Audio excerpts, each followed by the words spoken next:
शम्भवे गुरुवे नमः। शम्भवे गुरुवे नमः। शम्भवे गुरुवे नमः। प्रणाम करती हूँ अपने जगत गुरु शिव गुरु के चरणों में मेरा प्रणाम स्वीकारो। प्रणाम करती हूँ माँ भवानी के चरणों में मेरा प्रणाम स्वीकारो। प्रणाम करती हूँ साप दीदी के चरणों में मेरा प्रणाम स्वीकारो। प्रणाम करती हूँ सभी गुरु भाई बहनों के चरणों में मेरा प्रणाम स्वीकार हो। आज हम सुनेंगे अन में लाकर 8 नंबर पेज से।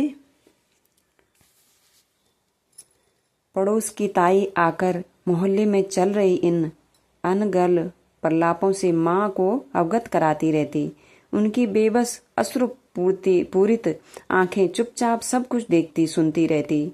माँ तो माँ होती है, उसे बहुत खीज होती जब उसके कलेजे के टुकड़े को कोई सिरफिरा योगी और अघूरी कहता। माँ अक्सर समझाया करती, लेकिन क्या करते हरेंद्र। कुछ ऐसी ज्योति ही जग गई थी अंतस में। माँ कहती, बड़कू मैं तुम्हारी कौन सी बात नहीं मानती, क्या तुम मेरी एक भी बात नहीं मान सकते। इस पर तपाक से बोलते हैं माँ मैं चमत्कार सीखना चाहता हूँ, तो इसमें हर्ज क्या है। आखिर आदमी ही तो सीखता है ये सब। कल ही स्कूल में सर पढ़ा रहे थे, ईश्वर सर्वव्यापी है, सब जगह है, सबका है, वह सब कुछ कर सकता है, तो क्या मैं नहीं देख सकता उसे। वह कहाँ बैठकर देखता है, कैसा रूप रंग आकार है उसका, कभी हम भी तो जाने उसको। माँ उनके प्रश्नों की श्रृंखला को बस सुनती और अनुत्तरित रह जाती। वे फिर कहते हैं कि कौन है वह, कहाँ है, कैसा है।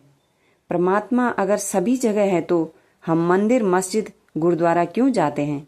परमात्मा अगर सभी जगह है तो साहब कहते हैं कि अगर परमात्मा सभी जगह है तो हम मंदिर मस्जिद क्यों जाते हैं। सबके लिए तो फिर पंडितों और बाबुओं की क्या जरूरत है।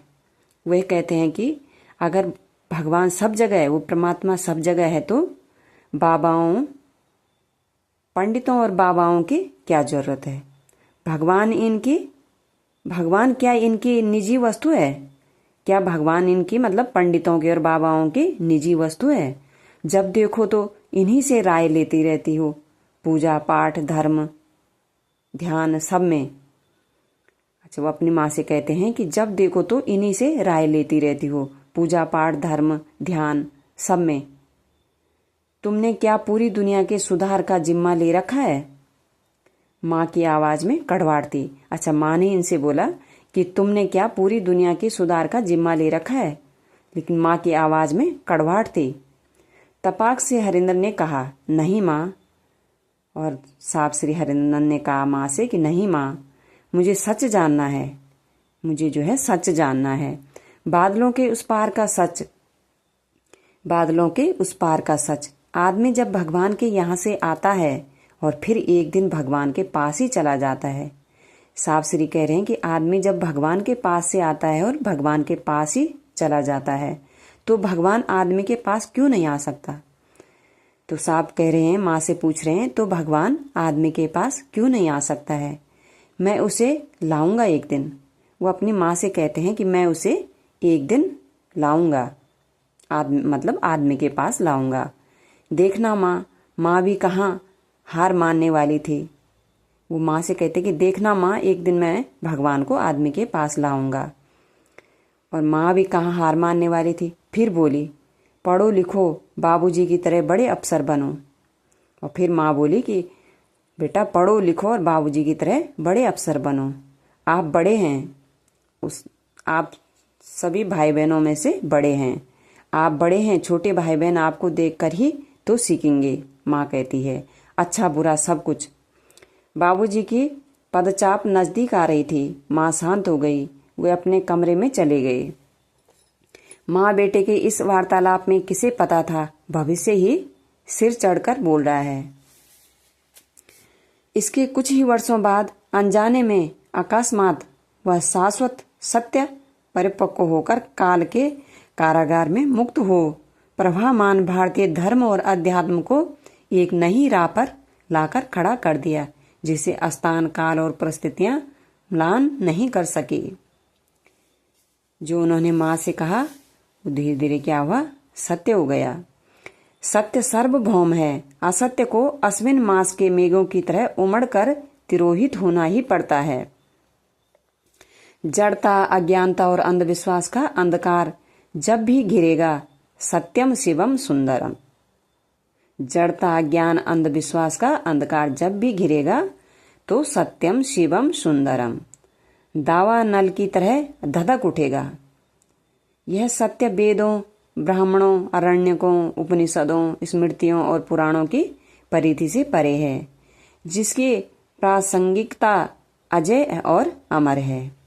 एक रात वे आवास के पिछले दरवाजे से निकलकर अचानक अध्यापक के कमरे में जा पहुंचे। साधना और सिद्धियां सिखलाने की जिद करने लगे। बाल हट के आगे अध्यापक झुक गए। बाबूजी को पता ना चले, इस शर्त पर वे तैयार हुए। योग और साधना की कुछ पद्धतियां ऐसी थी जिन्हें सामान्य व्यक्तियों को नहीं बतलाया जा सकता था, लेकिन हरेंद्रानंद अपनी लगन और परिश्रम के बल पर सीखते रहे। इनके भीतर कुछ जानने और समझने की इच्छा शक्ति कभी आसक्त नहीं हुई। कुछ दिनों तक यह सिलसिला चलता रहा। साधना जगत की कुछ सिद्धियां प्राप्त करने लगे तो इनके आत्मविश्वास और बढ़ने लगा। बरामदे में बल्ब की धीमी रोशनी फैली थी। वे दबे पांव उनके कमरे में पहुंचे ही थे कि कानों से माँ की आवाज टकराई।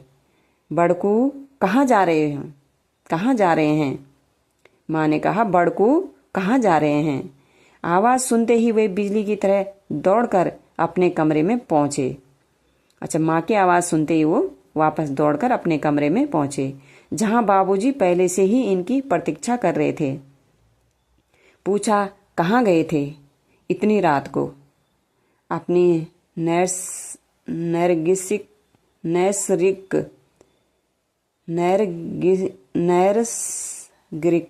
प्रवृत्ति के अनुसार पूरी बात सच सच बता दी।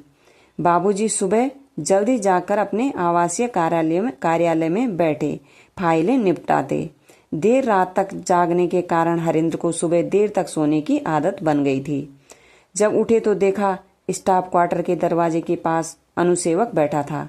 वे उसके पास गए और पूछा, चाचा, मास्टर सर कहाँ गए? उसने जवाब दिया, साहब ने उन्हें हटा दिया। सुबह की गाड़ी से घर चले गए बाबू। रविवार का दिन था, स्कूल की छुट्टी थी। फिर भी दिन के साथ साथ अवसन्न मन भी ठंडा ही बीता। ऐसा लग रहा था मानो कोई प्यारा खिलौना खो गया हो।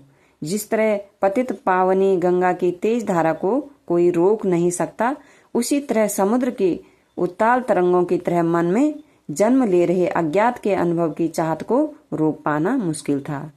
अब तक अध्यापक द्वारा दी गई विभिन्न साधनाओं के प्रयोगों द्वारा प्राप्त अनुभूतियों ने किशोर वे हरेंद्र की चाहत को और तीव्र कर दिया था। अपने गुरु सहित साहब दीदी के चरणों में प्रणाम। आप सभी गुरु भाई बहनों के चरणों में प्रणाम। आज हमने पढ़ा पेज नंबर 8, 9 और 10 में से 10वें पेज का आधा। इससे आगे कल पढ़ेंगे। आप सभी को मेरा प्रणाम।